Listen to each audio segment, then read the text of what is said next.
Guys, samahan nyo ako sa ating Kaalpa Informative Adventure. Puntahan natin yung Cebu Taoist Temple at matatagpuan ito sa Beverly Hills Subdivision, Cebu City. At alam nyo ba, itinayo ito noong 1972 ng Chinese community dito sa Cebu bilang simbolo ng kanilang pananampalataya sa Taoism.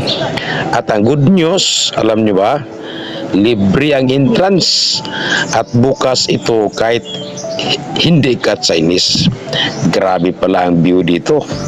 Kita mo ang buong Cebu City mula sa itaas, parang nasa ibang bansa, parang nakasahibin ang vibes.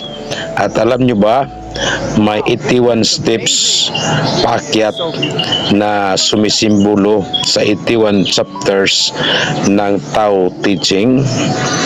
Kung gusto mo ng tahimik, relaxing at meaningful na lugar, sulit na sulit ito bisitahin. So yun lang, sama-samahan nyo ako sa iba pang Kaalpa Informative Adventure. Maraming salamat.